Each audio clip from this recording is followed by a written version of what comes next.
함께 읽습니다. 나는 고아로처럼 버려두지 아니하고 너에게 다시 오겠다. 아멘. 우리 18절 한 절만 다시 한번 읽어보겠습니다. 시작. 나는 너희를 고아처럼 버려두지 아니하고 너에게 다시 오겠다. 아멘. 우리는 지난 3주 동안 십자가의 도에 대해 함께 말씀을 나눴습니다. 이내 오늘 못 왔나요? 네. 그래요. 영상으로 예배 잘 드릴 거라고 믿습니다. 여러분, 십자가의 복음은 가끔 잊혀질만 하면 듣는 말씀이 아니라 매주 들어야 할 말씀입니다. 왜냐하면 십자가의 복음이 우리의 삶과 신앙의 중심이요 근본이기 때문입니다. 그러니까 십자가의 복음 위에 우리의 신앙이 뿌리를 내려야 되고 그 복음 위에서만 기반을 잡아야 흔들리지 않는 신앙생활을 해나갈 수 있는 것입니다. 그래서 여러분 좀 3주 동안에 그 말씀을 좀 마음에 잘 새기고 또 영상 등을 다시 한번 통해서 다시 한번 깊이 그 말씀을 마음에 새기는 은혜가 있길 원합니다. 갈라디아서 2장 20절 말씀이었죠. 갈라디아서 2장 20절 같이 한번 읽어보겠습니다. 시작. 나는 그리스도와 함께 십자가에 못 박혔습니다. 이제 살고 있는 것은 내가 아닙니다. 그리스도께서 내 안에 살고 계십니다.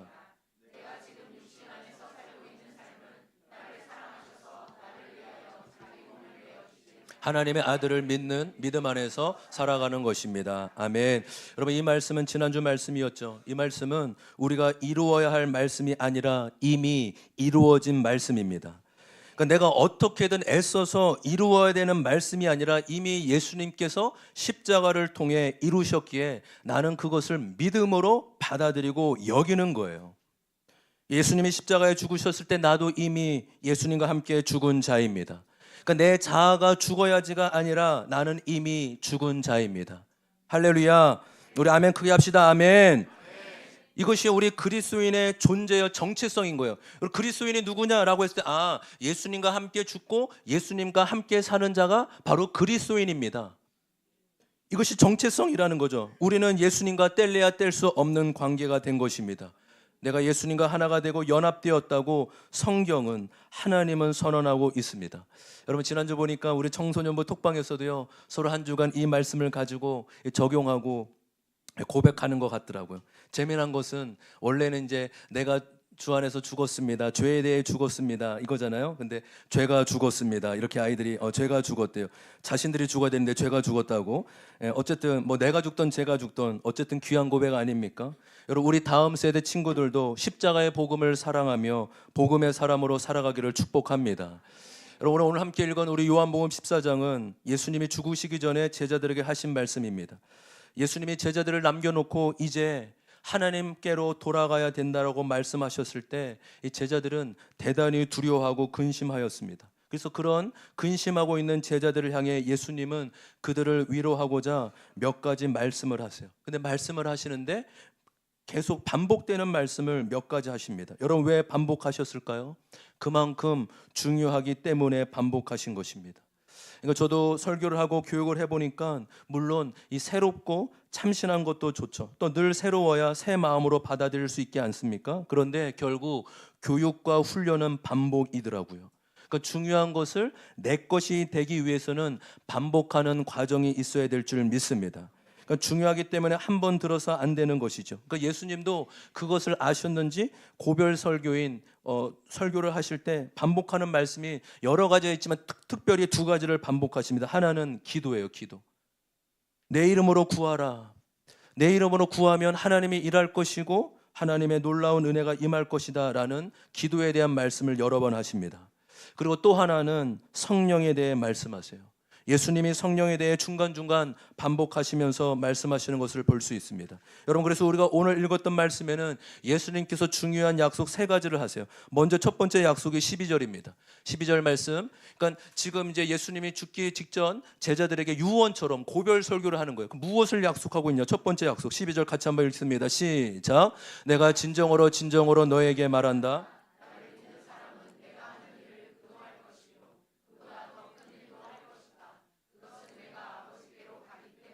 아멘. 여러분, 놀라운 말씀 아닙니까?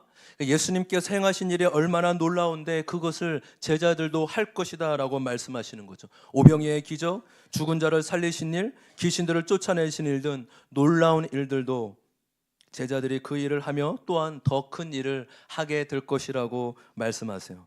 또 두 번째 약속은 13절 14절입니다. 제가 13절과 14절 읽겠습니다. 너희가 내 이름으로 구하는 것은 내가 무엇이든지 다 이루어 주겠다.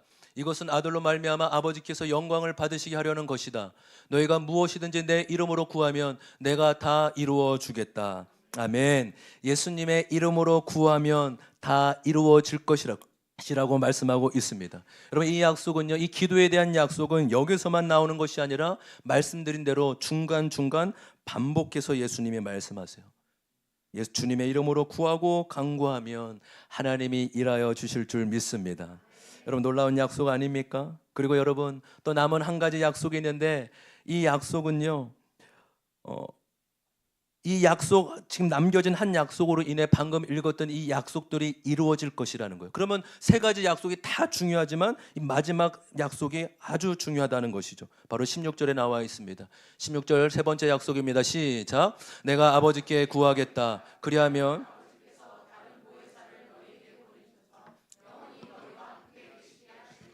아멘. 바로 예수 그리스도께서 가시면 하나님께서 보혜사, 또 다른 보혜사를 보내주시겠다고 약속하고 계신 것입니다.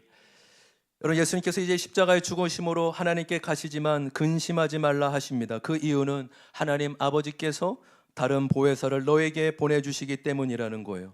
여러분, 보혜사는 잘 알고 있듯이 우리가 성령님을 의지하죠. 성령님. 이 부분은 조금 이따가 다시 한번 말씀드리겠습니다. 하나님께서 성령님을 보내주시는데 어떻게 보내주신다고 하십니까? 17절 같이 한번 제가 읽겠습니다. 17절. 그는 진리의 영이시다. 세상은 그를 보지도 못하고 알지도 못하므로 그를 맞아들일 수가 없다. 그러나 너희는 그를 안다. 그것은 그가 너희와 함께 계시고 또 너희 안에 계실 것이기 때문이다. 하나님께서 다른 보혜사 성령님을 보내주시는데 어떻게 보내주십니까? 바로 너희와 함께하고 너희 안에 계시도록 하신다라는 것입니다. 할렐루야. 예수님이 십자가에 죽으시고 부활하신 후 승천하시면 하나님이 성령님을 우리와 함께 또 우리 안에 계시도록 하신다는 거예요. 여러분, 어쩌면 이 진리는 성경에 나오는 그 어떤 약속과 말씀보다 가장 신비롭고 기적과 같은 일임을 믿습니다. 여러분, 이 말씀은요, 이성으로는 도저히 이해가 안 돼요. 그래서 저와 여러분, 제가 기도하는 마음으로 전하고 여러분 기도하는 마음으로 이 말씀을 들었으면 좋겠어요. 여러분, 어떻게 성령님이, 하나님의 아들, 하나님의 영이신 성령님이 우리 안에 계신다, 하나님이 내 안에 계신다고, 이 천지보다 크신 여호와 하나님이 내 안에 계신다고, 여러분, 이것이 어떻게 이성으로 이해가 가능합니까? 오직 믿음으로만, 성령의 감동으로만 믿을 수 있음을 믿습니다. 여러분, 그리스도인이란 누구입니까? 그리스도인이란 단지 교회를 나오는 사람이 아니에요. 잘 들으십시오. 그리스도인은 단지 일주일에 한 번 주일 성수 안 하면 찜찜하니까 드리는 것이 그리스도인이 아니라고요. 그리스도인이란 예수 그리스도를 진정으로 나의 구원자요 나의 주인으로 영접하고 믿는 자가 참된 그리스도임을 믿습니다. 할렐루야. 우리 지난주 우리 3주의 그 십자가의 도의 말씀처럼 내가 100% 죄인임을 인정하며 이런 나는 소망이 없기에 예수 그리스도만이 나의 소망이며 나의 구원자이심을 마음으로 영접하고 믿는 자가 그리스도인인 것이죠. 여러분, 그래서 우리가 예수 그리스도를 믿고 영접하였을 때 나의 죄가 용서함 받을 뿐만 아니라 더 놀라운 사실은 하나님이신 성령님이 내 안에 들어오셨다는 사실입니다. 할렐루야. 여러분, 놀랍지 않습니까? 성령님이 내 안에 계신다. 하나님이 내 안에 계신다. 여러분, 이거보다 성경에 더 큰 기적이 어디 있겠어요? 여러분, 홍해가 갈라진 게 이거보다 더 기적이에요? 죽은 자가 살아난 게 이거보다 더 기적입니까? 안 그래요. 하나님이신 성령님이 내 안에 들어오셨다라는 진리가 가장 놀랍고 큰 기적이고 은혜임을 믿습니다. 여러분, 정말 전혀 놀라지 않은 것 같은데 좀 놀라는 표정으로 해주시길 바랍니다. 그러다가 제가 놀랄 수 있습니다. 대부분의 성도들이 예수의 십자가와 부활은 분명히 믿고 고백합니다. 그러나 이것을 믿으면 성령님이 내 안에 계신다는 것을 믿어야 되는데 확신하지 못하는 경우가 있어요. 여러분은 어떠세요?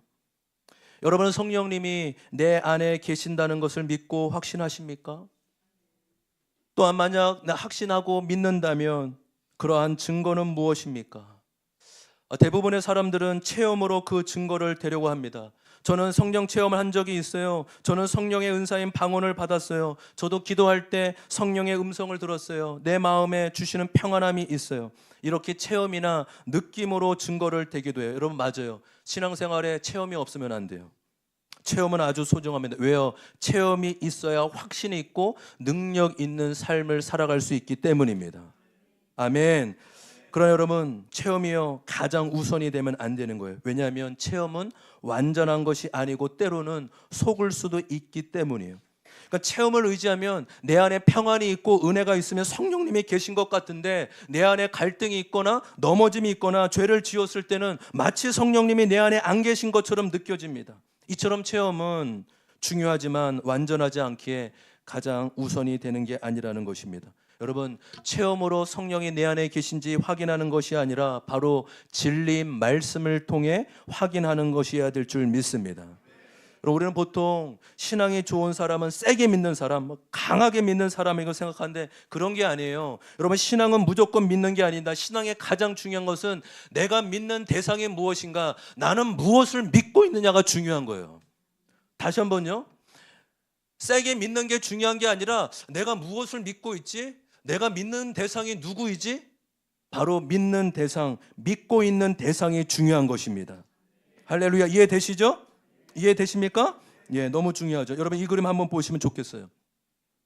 이 사형리, 이 복음 전도지 사형리에 나오는 기차 그림입니다. 세 부분이 있죠. 사실, 믿음, 감정이 있습니다. 다른 말로는 이 사실을 진리라고 할 수 있고, 믿음, 체험, 진리, 믿음, 체험, 이렇게도 말할 수 있습니다. 여러분, 이 세 부분 중에 가장 중요한 부분이 무엇일까요?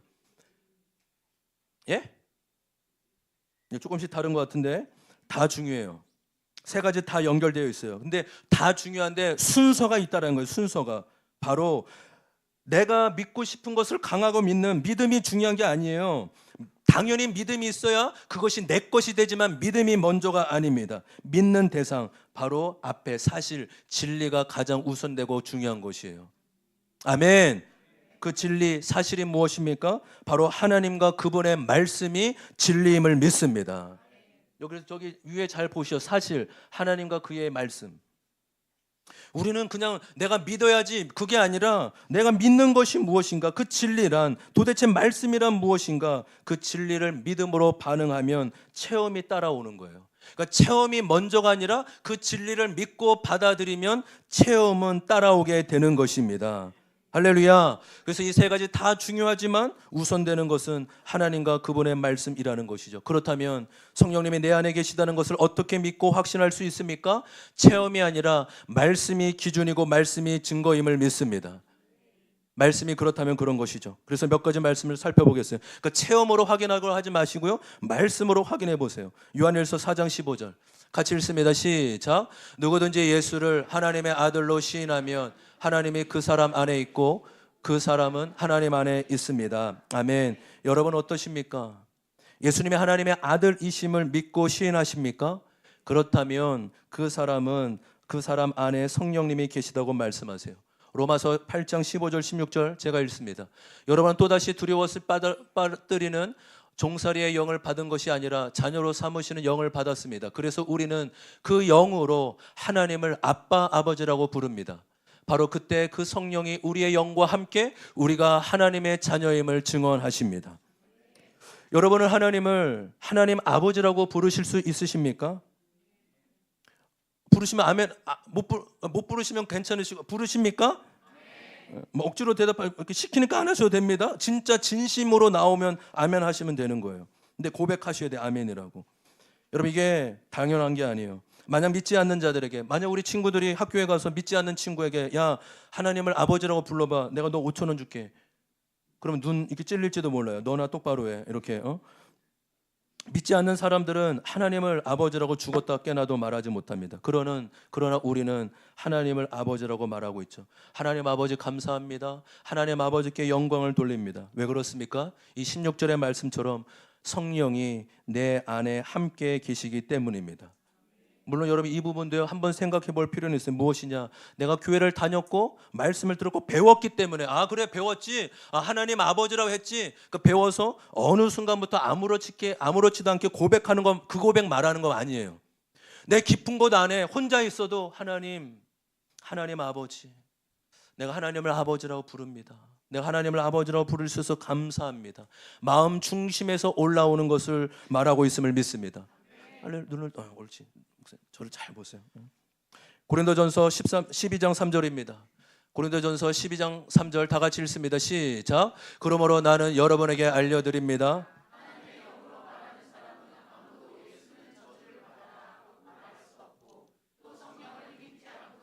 아무도 예수는 주님이시다라고 말할 수 없습니다. 아멘. 여러분 어떠십니까? 여러분은 예수를 저주받을 자라고 말하십니까? 아니면 예수님은 나의 구원자, 나의 주님이라고 말하십니까? 내가 예수를 나의 구원자여 나의 주님이라 이렇게 고백한다면 성령님이 계시기 때문에 가능한 것임을 믿습니다. 다시 말해 믿음은요 스스로 생기는 게 아니에요. 저는 우리 자녀들을 목사 자녀라고 구원받았다고 예수 믿는다고 생각하지 않아요. 권사님 자녀, 장로님 자녀라도 구원받는 게 아니에요. 믿음이 있어야 구원받는 것입니다. 근데 그 믿음은요 생기고 싶어서 생기는 게 아니에요. 성령이 오셔야만 믿어지는 것임을 믿습니다. 그래서 우리 자녀들도 기도해야 돼요. 성령님 내 안에 오게 해주세요. 말씀이 믿어지게 해주세요. 배워서가 아니라 들어서가 아니라 믿어지는 은혜를 베풀어 주옵소서. 어떻게 해요? 성령이 오셔야만 믿어진다라는 것이에요. 우리가 지금 예수님이 믿어진다면 성령님이 내 안에 오셨기에 믿어지는 것임을 믿습니다. 여러분 저와 여러분은 저는요 목사지만 교회를 안 다니는 사람들이 이해가 돼요. 저도 20평생 하나님을 몰랐고 예수님을 몰랐기 때문에 그들의 심정이 이해가 된다고요. 우리가 믿고 있는 것은 말도 안 돼요. 상식적으로 이해를 해봐도 기독교의 복음은 납득할 수가 없습니다. 2000년 전에 이스라엘 땅에 한 아이가 태어나는데 처녀의 몸으로 성령으로 잉태되었다고 합니다. 그 사람이요 그 예수라는 청년이 33년을 살다가 십자가에 죽었는데 왜 죽은지 아십니까? 2000년 뒤에 태어날 저와 여러분의 죄를 대신해서 십자가에 죽으셨대요. 이처럼 황당한 이야기가 어디 있어요? 여러분 이것을 우리나라로 적용해 볼까요? 이때가 박혁거세가 BC 60년경에 그러니까 예수님하고 별 차이 형제지간이에요. 박혁거세가. 여러분 박혁거세 아시죠? 신라의 시조 아래서 태어났다고 하잖아요. 근데 우리는 그것을 믿는 사람은 아무도 없어요. 그냥 신하나 설화 정도로 여기죠. 그러나 예수 그리스도의 비슷한 시기에 성령으로 잉태되었다라는 그분의 탄생과 삶과 죽음에 대해서는 거짓으로 여기지 않고 진리로 믿고 있습니다. 왜 그렇습니까? 성령님이 내 안에 임하셨기 때문입니다. 아멘. 이것이 어떻게 말로 설명이 가능해요? 오직 하나님의 뜻대로 창세전에 우리를 선택하시고 불러주셨기에 성령님이 임하셨기에 가능한 일인 것입니다. 할렐루야. 놀라운 말씀이죠. 에베소서 4장 30절입니다. 에베소서 4장 30절 다 함께 읽습니다. 시작. 하나님의 성령을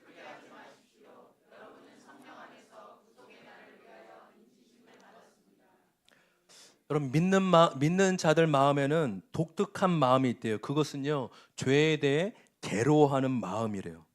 그러니까 누가 뭐라고 하는 것도 아닌데 죄를 짓고 죄를 품으면 괴로움과 근심과 갈등이 느껴지는 거예요. 여러분 예수님 모르는 사람 보십시오. 그들은 죄에 대해서 전혀 괴롭거나 갈등하지 않아요. 이것이 죄인가? 이렇게 하면 안 되는데 그렇게 생각하는 적이 없습니다. 오히려 근심하고 안타깝기보다는 오히려 죄 지은 것을 자랑스러워하죠. 나 불의를 일으켜서 이렇게 돈 벌었어. 나 투기해서 이렇게 돈 벌었어. 그 죄에 대해서 자랑스러워합니다. 반면에 예수를 믿는 자는 어떠합니까? 지은 죄에 대해서 안타까워하며 마음 아파합니다. 가슴을 치며 주여 나를 불쌍히 여겨 주옵소서. 내가 또 죄를 짓고 말았습니다. 여러분 죄를 지은 다음 마음에 근심과 괴로운 마음이 있으십니까? 하나님 보실 때 거룩하지 못하고 죄에 넘어질 때 갈등이 있습니까? 바로 그것이 내 안에 성령님이 계시다는 확실한 증거임을 믿습니다. 성령님이 없는 자는 죄에 대해 괴로움이 없어요. 근심하지 않아요. 저는 고3 수능을 보고 처음 교회에 나가게 되었습니다. 그러니까 20살까지는 그렇게 교회가 싫고 교회 다닌 사람을 욕했는데 이제 제가 교회를 다니게 된 것이죠. 처음 이 교회 제가 다닌 교회가 이 생각보다 훨씬 즐겁고 모든 예배 이제 즐거워서 참석하게 되었어요. 여러분 대학에 들어가면 많은 모임이 있지 않습니까? 저는 그렇게 대학에 모임이 많은지 몰랐어요. OT, 개강 파티, 신입생 환영회 3, 4월 끊임이 없어요. 일주일에 2번씩 그런 모임이 있습니다. 그 모임에 빠질 수 없는 게 무엇일까요? 알코올이죠. 알코올, 술. 처음에는 그런 모임에 참석하고 술도 마셨어요. 제가요 고등학교 때 뭐 그렇게 뭐 공부를 잘한 건 아니 그래도 힘들 때 뭐 야자 11시 12시까지 할 때마다 저의 소망이 있었어요. 로망이 있었어요. 아, 내가 대학에 들어가서 술자리에서 귀여움 받는 후배가 돼야지. 아, 자연이 너는 귀엽구나. 자연아 너는 내 말을, 선배 말을 잘 듣는구나. 그 말을 듣는 게 꿈이었어요. 그러니까 제가 20살 신입생 때 3월 4월 달까지는 그런 자리에 열심히 참석했습니다. 그러다가 어느 순간 술을 마시면 이상하게 교회 생각이 나요. 목사님 얼굴이 생각나는 거예요. 내가 이런 상태로 교회 가면 어떡하지? 아, 목사님이 뭐 그때는 뭐 하나님보다 목사님이 생각났으니까 아, 목사님이 별로 좋아하시지 않을 텐데. 그 친구들은 술에 취해서 다 막 놀고 재밌어 하지만 저는 오히려 정신이 말똥말똥 신나해졌습니다. 여러분 그런 경험이 몇 번 되면 재미없어요. 2달 만에 안 가게 되더라고요. 가기 싫더라고요. 그저 오히려 교회가 더 즐겁고 진정한 만족과 의미를 찾게 되었습니다. 그러니까 지금 생각해 보면 제 생각이 아니라 성령께서 그런 생각과 마음을 주셨다라고 믿습니다. 갈등과 괴로움 가운데 여러분 그 갈등과 괴로움이 있는 것도 은혜죠. 근데 그 괴로움만 놓여 있는 것이 아니라 그 괴로움보다 자유함과 만족감을 택하는 것이 성령이 원하시는 것임을 믿습니다. 여러분 혹시 하나님과 세상 가운데 갈등하고 계십니까?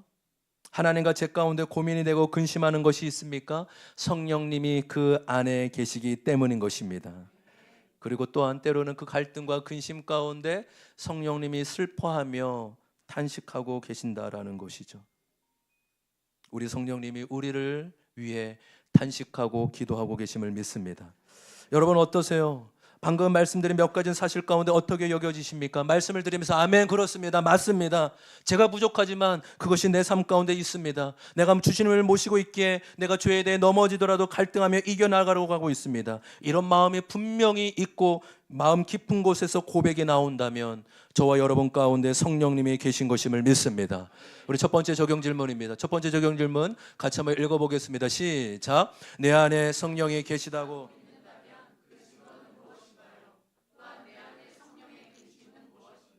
예, 우리 적용과 말씀을 통해 한번 나의 마음과 삶을 돌아보고 또 나누시길 바랍니다. 여러분 그렇다면 이제 중요한 것은 내가 어떻게 성령을 받을 것인가 아니에요. 잘 들으십시오. 어떻게 하면 나에게 성령이 임하시고 더 큰 능력이 임하실 건가 이게 이제 중요한 게 아니라고요. 이제 중요한 것은 나에게 이미 임한 성령님과 어떻게 함께 동행할 것인가예요. 아멘. 저는 순복음을 좋아해요. 성결교 다 좋아합니다. 근데 안타까운 게 있어요. 성령을 달라고 하지 성령님과는 동행하진 않아요. 2-3시간 기도하는데 집에 가면 싸우고 아이들 욕하고 술 마시고 불의를 사회에서는 사업을 할 때 정직하지 못하고 불의를 일으키고 아 그게 성령 충만한 걸까? 기도는 2시간 3시간 하는데 삶 가운데 왜 성령님을 인정하지 않고 성령의 거룩감을 쫓지 못할까? 여러분 저와 여러분에게 이미 성령님이 임하셨습니다. 성령님 어떻게 하면 성령님이 임할까가 이제 아니라요. 이미 임한 성령님과 어떻게 동행할 것인가 이것이 저와 남겨진 삶의 주제라는 것입니다. 아멘. 저는 2가지 삶에 적용할 것을 나누고 말씀을 나누려고 합니다. 먼저 첫 번째는 성령님을 인정하고 관계를 맺어야 한다는 거예요. 따라해 봅시다. 성령님을 인정하고 관계를 맺어야 한다. 16절 말씀이에요. 16절 말씀 다 함께 읽습니다. 시작. 내가 아버지께 구하겠다. 그리하면 아버지께서 다른 보혜사를 너에게 보내셔서 영원히 너희와 함께 계시게 하실 것이다. 아멘. 여러분 보혜사란 헬라어로 파라클레토스입니다. 따라해볼까요? 파라클레토스. 그 의미가 곁에 있으면서 도와주는 자 또는 위로자라는 뜻이에요. 잘 나와 있죠? 업그레이드가 좀 된 것 같아요. 그렇죠? 성령님이 어떤 분이시라고요? 곁에 있으면서 도와주는 자, 위로자라는 뜻이에요. 성령님은 우리 곁에 있으며 내 안에 계시며 나를 도와주시고 위로해 주시는 분이심을 믿습니다. 이 말은 성령님은 인격을 가지신 하나님이라는 거예요. 여러분, 성령님은 인격체예요.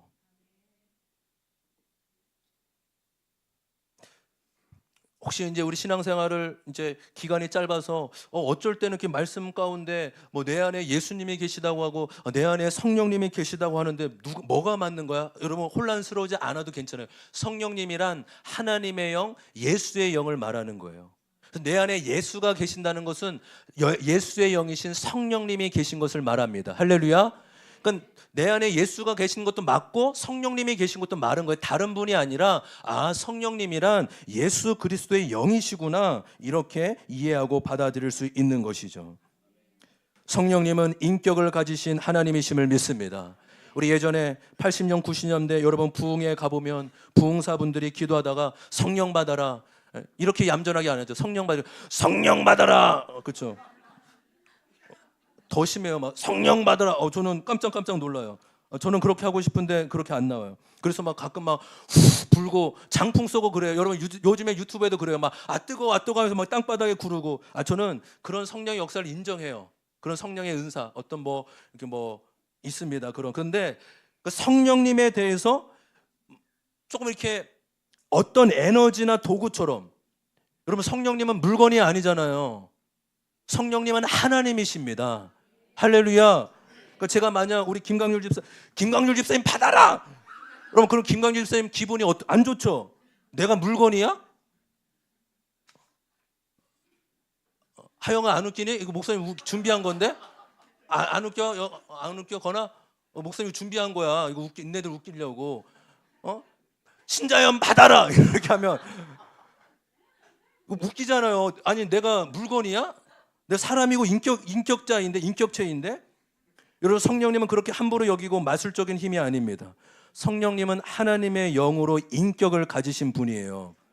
인격을 가지셨기에 그분을 인정하고 존중하는 것이 중요한 것입니다. 또 하나 또 있어요. 성령님을 함부로 대하는 것도 문제이지만 더 큰 문제가 있다고요. 그것은 성령님을 무시하고 그림자 취급하는 거예요. 존재감 없이 여기는 거예요. 여러분, 모든 인격체의 공통점이 있는데 그것은 인정받기를 원한다는 거예요. 여러분, 인격체는요, 무시하고 존재감 없이 여기는 것을 매우 힘들고 고통스러워합니다. 제가요, 감사한 일이 있어요. 지금 이제 우리 싱크 양육, 말씀 양육이 화요일 저녁에 여자반, 토요일 저녁에 남자반, 이렇게 3명 6명이 받고 있습니다. 여러분, 싱크 양육은 이제 제가 아니라 제 아내가 양육하는데, 그래도 말씀, 우리 6분이 정말로 말씀으로 잘 양육받고 있습니다. 보통 이제 시작하는 시간이 저녁이라 돌아가면서 저녁을 준비해 오시고 또 섬기시더라고요. 그러면 우리 훈련생 3분과 제 아내 거 4인분만 준비하면 되는데, 그래도 거의 대부분 제 것까지 준비를 해오세요. 그러니까 거의 대부분이란 가끔은 놓칠 때도 있다, 이런 것이죠. 그렇죠? 보통 제가 화요일 저녁이나 또 토요일 저녁은 뭐 교회에 거의 있기 때문에 제 것까지 함께 식사 준비해서 식사하자는 거예요. 근데 만약에 우리는 우리끼리 훈련 받으니까 목사님은 알아서 혼자 드세요. 목사님 목양실에 계시지 왜 나오셨어요? 우리 분위기 좋았는데. 목사님 저희들끼리 먹을게요. 여러분, 그러면 제 마음 어떨까요? 맞는 말이긴 하잖아요. 그렇죠? 우리 훈련 받는데 왜 목사님 왜 나와서 달라고 해요? 구걸하세요 이렇게. 근데 속으로는 어때요? 내가 존재감 없나? 내가 아무것도 아닌가? 그럼 이런 마음 들지 않겠어요? 더 직설적으로 말하면, 그래 니네끼리 먹어라. 마음이 상해서 주일날 마음이 좋은 마음으로 설교를 하겠냐고요. 여러분, 왜 이 말씀 드려요? 앞으로 더 잘 준비해라 이것 때문에 아니잖아요. 그러니까 모든 인격체는 인정받기를 원한다는 것입니다. 아멘. 그러니까 우리 성령님은 인격자예요. 인격자이니 위로할 수 있고 도와줄 수 있는 분이에요. 여러분, 성령님은 인격체이기 때문에 강압적으로 안 하세요. 여러분 잘 들으세요. 성령님을 인정하고 존중하는 것만큼 성령님은 역사하시고 일하실 수 있는 거예요. 내가 도움을 구하고 의지하고 요청해야 마음껏 반응하고 일하신다는 거예요. 여러분, 혹시 예수를 믿어도 고아처럼 믿고 있지는 않습니까? 18절 말씀이죠. 18절 말씀 같이 읽습니다. 시작. 나는 너희를 우리가 고아가 아니라는 거예요. 성령님이 함께 하시기 때문에 고아가 아니라는 거죠. 혹시 그런데 고아처럼 살고 계시지는 않습니까? 고아란 보호자나 돕는 자가 없는 사람을 말하는 거잖아요. 고아의 가장 큰 딱한 것은 돈이 없어서가 아니에요. 그들의 비전이 없어서가 아니라고요. 보호자가 없는 게, 돕는 자가 없는 게 가장 슬픈 일 아니겠습니까? 나 혼자 책임을 지고 내 미래도 내가 다 계획하고 그 결과도 나 혼자 다 짊어지고. 여러분 혹시 혼자 성령 없이 고아처럼 신앙생활하고 있지 않습니까? 여러분, 성령님이 내 안에 안 계신 것이 아니라 이미 계시고 거주하시는데 내가 성령님을 인정하지 못하고 관계 맺지 못해서 그럴 수 있다라는 것입니다. 여러분, 그래서 신앙은 종교가 아니라 관계입니다. 복음은 종교가 아니라 관계예요. 따라합시다. 복음은 종교가 아니라 관계이다. 우리 친구들 잘 들으세요. 저의 자녀들도 종교로 목회자 자녀이기 때문에 저는 참 성도님에게 감사해요. 야, 너는 목회자 자녀가 왜 그러냐? 한 번도 그런 말씀을 안 해서 참 감사해요. 뭐 기대감이 없어서 그런 말을 안 했는지 모르겠지만 한 번도 안 하셔요. 너무 감사해요. 저는 우리 자녀들이 복음을 종교로 여기지 않고 관계로 여기는 은혜가 있었으면 좋겠어요. 여러분, 신앙이요, 종교로 가고 형식으로 가면 그것만큼 고달픈 것도 없어요. 뭐 하자고 하면 안 할 수도 없고, 그렇다고 자원해서 마음이 기쁜 거 감사한 것도 아니고. 여러분, 이번에 우리가 고난주간에 특별 기도회를 하게 되지 않습니까? 이것이 형식으로가 아니라 관계로 가기를 소망합니다. 아멘. 종교가 아니라 생명으로 가기를 소망해요. 기도회가 관계로 가고 생명으로 가야 되는 거예요. 내가 권사인데, 내가 집사인데 안 가기도 그렇고 그런 마음이 아니에요. 맞아, 나는 주님을 더 알아가야 되지. 주님 안에 관계를 맺음으로 생명을 누려야 되지. 주님, 내가 기도하며 주님 안에 더 가까이 나아갑니다. 이렇게 관계와 생명으로 여기는 은혜가 있기를 소망합니다. 우리의 삶 가운데 순간순간 성령님을 의지하고 인정해야 돼요. 출근하면서 여러분, 차 안에서 잠시라도 하나님, 오늘 하루를 시작합니다. 하루의 일정을 주님께 의탁합니다. 성령님 함께 해주세요. 또 회사에 도착해서도 주님, 30초라도 1분이라도 주님, 오늘 하루 업무를 시작합니다. 지혜를 주시고 능력을 주셔서 사람을 이롭게, 하나님을 영광 돌리게 하여 주옵소서. 또 우리 친구들 동일합니다. 학교에 도착하면 자리에 앉아서 성령님, 제가 오늘 하나님의 지혜로 공부 잘할 수 있게 해주세요. 공부가 즐거워질 수 있도록 은혜를 베풀어 주세요. 저는 그러면 진짜 성령님이 공부가 즐겁게 할 수 있는 은혜를 주실 거라고 믿습니다. 한번 해봤으면 좋겠어요, 우리 친구들이.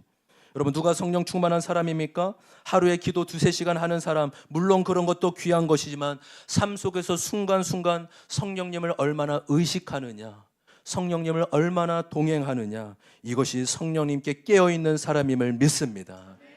우리 두 번째 적용 질문 같이 한번 읽어보겠습니다. 두 번째 적용 질문입니다. 시작. 나는 혹시 고아처럼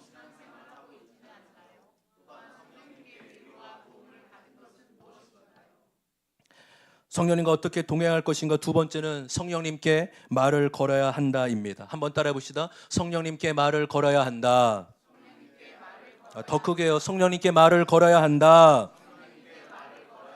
여러분, 첫 번째와 비슷한 적용이긴 하지만 고백한다는 거, 말을 건다는 거에 좀 더 초점을 두고자 합니다. 여러분, 신앙은 고백이에요.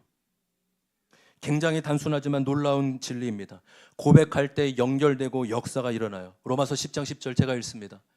사람은 마음으로 믿어서 의에 이르고 입으로 고백해서 구원에 이르게 됩니다. 여러분, 구원에 이르는 길은 마음으로만 믿어서가 아니래요. 입으로 고백할 때 구원의 은혜가 임하게 될 줄 믿습니다. 아멘.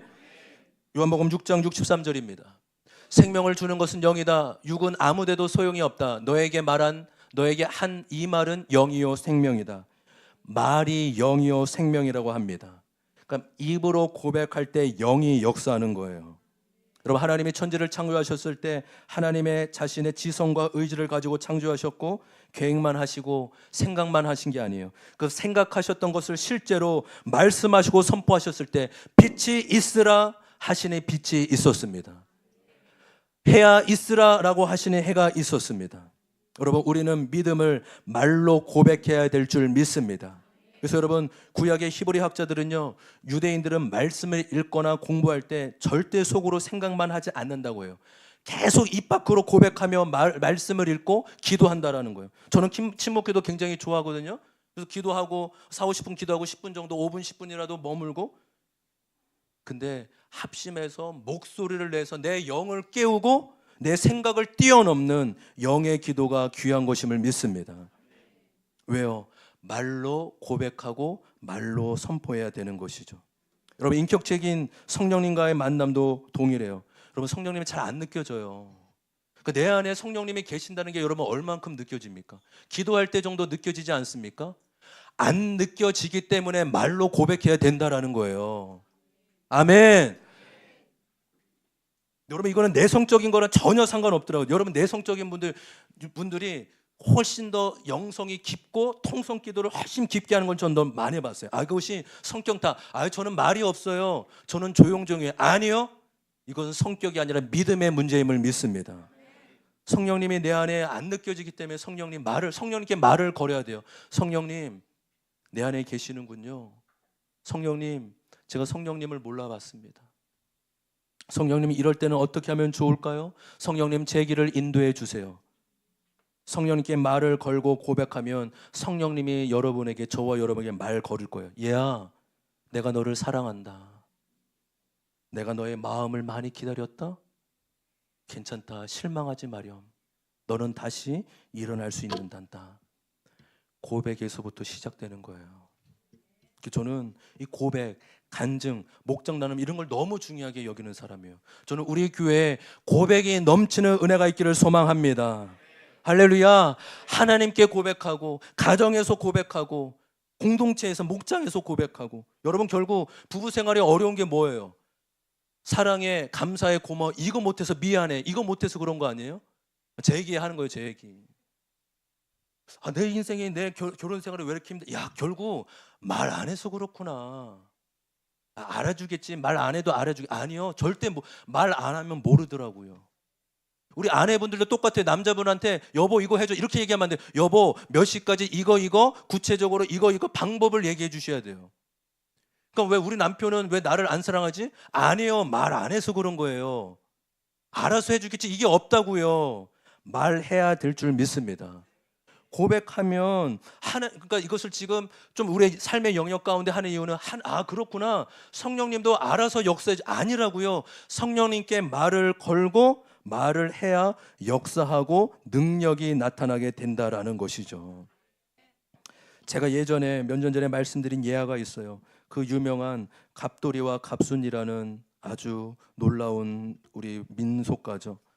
네, 여러분, 이거는 기쁜 거 아닌 거 아시죠? 가사가 이래요. 제가 읽어드리겠습니다. 갑돌이와 갑순이는 한 마을에 살았더래요. 둘이는 서로 사랑을 했더래요. 그러나 둘이는 마음뿐이래요. 겉으로는 모른 척 했더래요. 그러다가 갑순이는 시집을 갔더래요. 시집 간 날 첫날 밤에 한없이 울었더래요. 갑순이 마음은 갑돌이 뿐이래요. 겉으로는 안 그런 척 했더래요. 3절 제일 슬퍼요. 갑돌이도 화가 나서 장가를 갔더래요. 장가 간 날 첫날 밤에 달 보고 울었더래요. 갑돌이의 마음도 갑순이 뿐이래요. 겉으로는 고까지껏 했더래요. 한 번으로 안 꺼내요. 고까지껏 했더래요. 고까지껏 했더래요. 여기에 복음이 달려 있더라고요. 그럼 갑돌이와 갑순이가 왜 결혼 못했을까요? 둘이 사랑을 안 했을까요? 아니에요. 마음이 얼마나 느껴져요. 절실하지 않습니까? 근데 1절이 포인트라고요. 세 번째 줄 보세요. 국어 수업 같네요. 그렇죠? 둘이는 뭐라고요? 마음뿐이래. 이게 문제라고요. 이게 마음은 있는데 어떻게 해요? 고백을 안 했기 때문이에요. 여러분, 고백을 안 하니 아무 일도 일어나지 않는 거죠. 누구 탓해요? 지금 누구 탓할 수? 자기에게 책임 있는 건 결국 고백 안 했던 자기 때문에 연결이 안 된 거잖아요. 저는 주님의 은혜로 아내와 결혼했어요. 물론 사랑해서 결혼했지만 지금 돌아보니까 내 사랑해서 결혼했나? 근데 딱 결혼한 이유는 딱 한 가지면 고백해서 결혼한 거예요. 나랑 결혼해 줄래? 이 말 때문에 코가 걸려서 결혼하게 된 겁니다. 여러분, 사랑에도 아무런 역사가 일어나지 않을 수 있다고요. 그 사랑을 고백할 때 연결되고 역사가 일어나는 것입니다. 여러분, 성령님께 저와 여러분이 끊임없이 말을 많이 걸었으면 좋겠어요. 아멘. 성령님이 계신지 긴가민가 합니다. 그렇기 때문에 느낌이 아니라 고백으로 나아가는 거예요. 따라해볼까요? 느낌이 아니라 고백으로 나아가야 된다.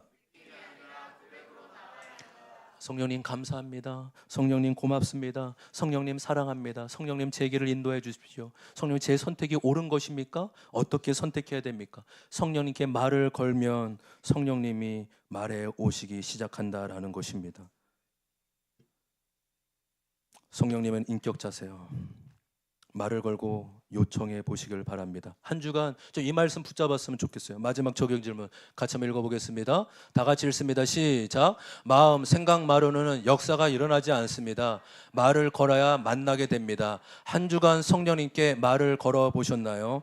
아멘. 여러분 한 주간 이 들은 말씀 가지고 성령님께 일어나서 성령님 감사합니다. 생명 주셔서 감사합니다. 차 안에서 운전하며 성령님 사랑합니다. 나의 삶을 인도해 주옵소서. 우리 학생들도 수시로 하나님께 도움을 요청하고 지혜를 구하는 저와 여러분 되길 소망합니다. 로마서 마지막으로 8장 26절입니다. 로마서 8장 26절 다 함께 읽습니다. 시작. 이와 같이 성령께서도 우리의 연약함을 도와주십니다.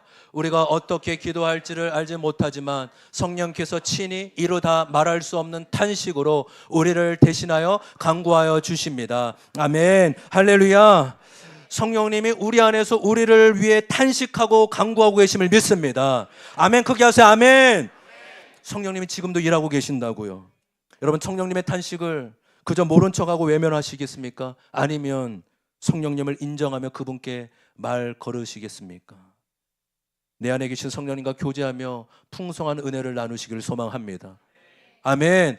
목장 모임 때 목사님 저는 원래 말이 없어서 이런 말 안 했으면 좋겠어요. 아까 말씀드린 성격 문제 아니라고 믿음 문제예요.